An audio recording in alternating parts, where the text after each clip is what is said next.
Jésus est aussi un enseignement. De quoi? De l'humilité face au principe de Dieu. Il voit Jean-Baptiste en train de baptiser et il vient à son baptême et il demande d'être baptisé. Jean-Baptiste refuse, mais il lui dit, laisse faire la justice de Dieu. Et Jésus est baptisé par un homme que lui a créé et il est baptisé dans l'eau qu'il a créée afin d'accomplir la parole. C'est alors que le ciel s'ouvre. Es-tu baptisé, mon frère? Es-tu baptisé?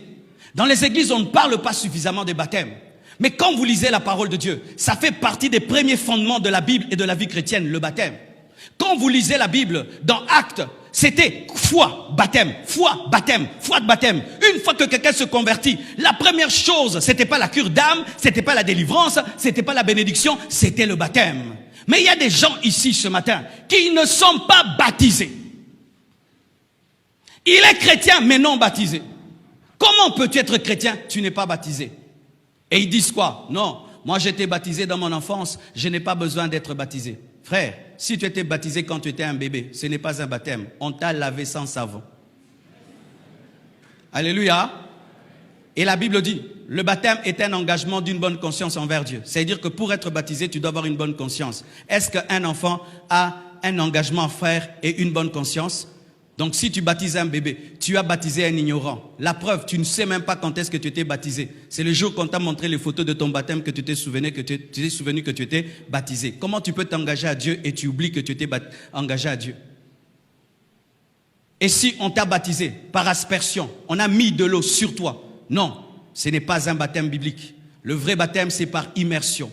Pourquoi? Parce que l'eau symbolise la terre et il faut qu'on te plonge totalement dans l'eau, que tu disparaisses dans l'eau. Et c'est ce qui symbolise la mort et la résurrection avec Jésus. Si tu étais baptisé avec quelques gouttes sur ton front, ce n'est pas le baptême, tu dois te faire rebaptiser. Si tu es passé sous les pieds d'un prophète, ce n'est pas le baptême. Si tu as sauté le feu, ce n'est pas le baptême. Et si même tu as été immergé sans être converti, ce n'est pas le baptême. Quiconque a été baptisé tout en étant païen, quiconque a été baptisé rien que pour le mariage, parce qu'aujourd'hui dans les églises, nous demandons à ce que les gens soient baptisés pour épouser, et certains acceptent le baptême seulement pour se marier. Si tu avais un faux baptême comme celui-là, tu dois te faire rebaptiser.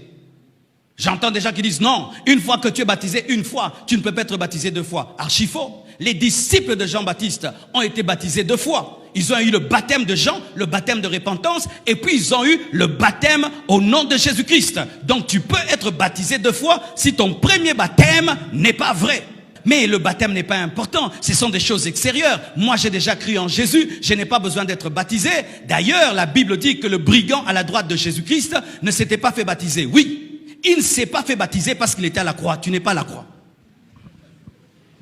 S'il pouvait descendre, je vous dis, il allait être baptisé, il allait remonter. Amen, hein?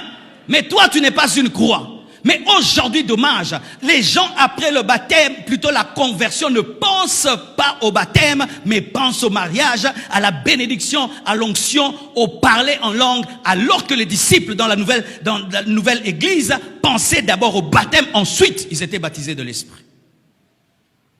Ce n'est pas votre faute en soi, c'est parce que rarement on enseigne sur le baptême à l'église. On enseigne sur le baptême dans les salles de baptême, alors que les apôtres enseignaient publiquement sur le baptême. Et aujourd'hui, j'enseigne publiquement sur le baptême. Si tu es chrétien, tu n'es pas baptisé, tu as un péché.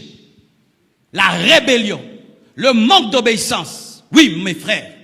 Comment Jésus, le Fils de Dieu, qui n'a pas de péché, et on peut même dire, il n'a même pas besoin du baptême, mais se fait baptiser. Mais toi qui as le péché. C'est pourquoi aujourd'hui tu dois te repentir, mon frère. Et autant que tu peux, pendant ce mois d'août, tu dois te mettre en ordre avec Dieu. Car ne pas être baptisé bloque ta destinée. Partout nous lisons dans l'Acte, chaque fois qu'il y a un baptême, il y a le baptême de l'esprit et il y a quoi? Des prophéties et des langues. Tu es en train de stopper l'explosion de l'esprit dans ta vie en refusant le baptême. Une église dans laquelle les gens négligent d'être baptisés est une église immature. Une église dans laquelle les gens cherchent la bénédiction mais oublient d'être baptisés est une église immature. Car c'est l'un des premiers pas dans la vie chrétienne. La Bible dit celui qui croira et qui sera baptisé sera sauvé. Celui qui croira et qui sera baptisé sera sauvé.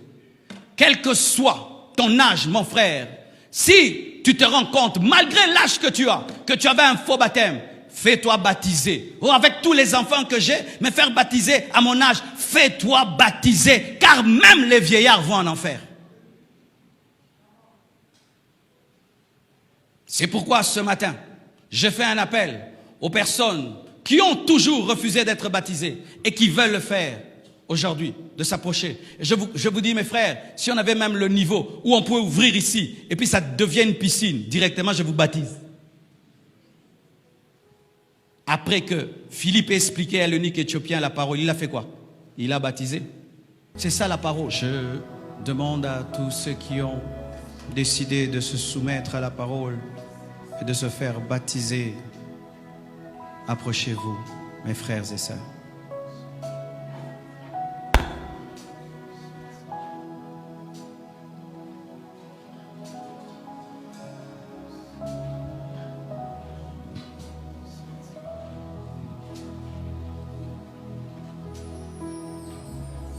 J'ai remarqué, lorsque quelqu'un se fait baptiser, il prend très au sérieux sa vie chrétienne.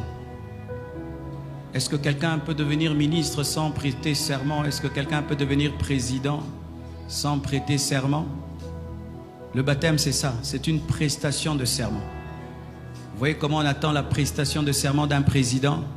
C'est ça le baptême. C'est-à-dire, lorsque quelqu'un entrait dans l'église et il prêtait serment, nous les chrétiens ne prêtent pas serment, on accepte d'être baptisé. C'est ça la prestation de serment. Tu es un ambassadeur de Dieu, mais tu n'as pas encore prêté serment. Comment est-ce que tu vas entrer en fonction? Tu es un ministre de Dieu, mais tu n'as jamais prêté serment. Comment tu vas entrer dans l'effectivité de ton ministère? Je demande au département de baptême, battez-vous que toutes ces personnes soient baptisées pendant ce mois d'août. Parce que nous avons réduit aussi les temps des enseignements. On n'enseigne plus pendant 2 mois, 3 mois. En 2-3 séances, on finit pour être davantage biblique. Parce que c'est pas aussi normal dans les églises que quelqu'un puisse faire 6 mois avant d'être baptisé. Il faut qu'on lui enseigne l'Apocalypse, la Sainte Seine. Non, non.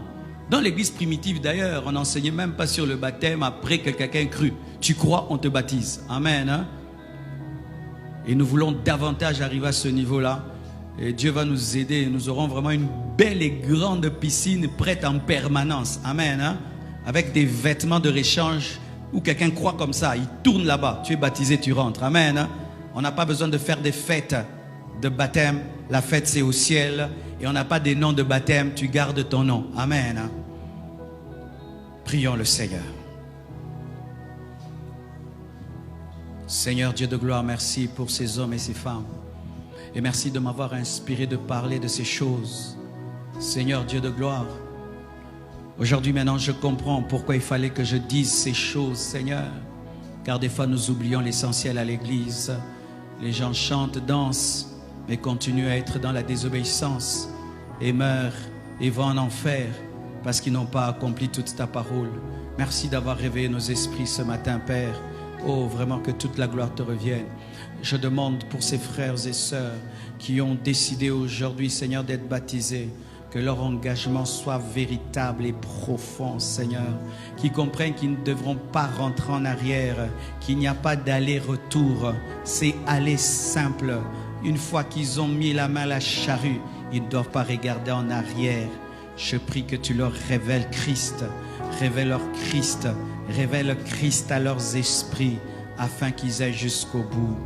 Aide-nous à les baptiser le plus tôt que possible et que le baptême du Saint-Esprit avec le parler en d'autres langues et les prophéties soit au rendez-vous le jour de leur baptême. Que le ciel s'ouvre, que le ciel s'ouvre au nom de Jésus-Christ. Amen. Que Dieu vous bénisse. Après le culte, vous entrerez dans le secrétariat. Vous êtes nombreux, c'est pas grave, on va vous aider. Et puis on va vous fixer un rendez-vous pour suivre les enseignements 2 ou 3 fois. Et puis on vous baptise pendant ce mois d'août. Merci beaucoup.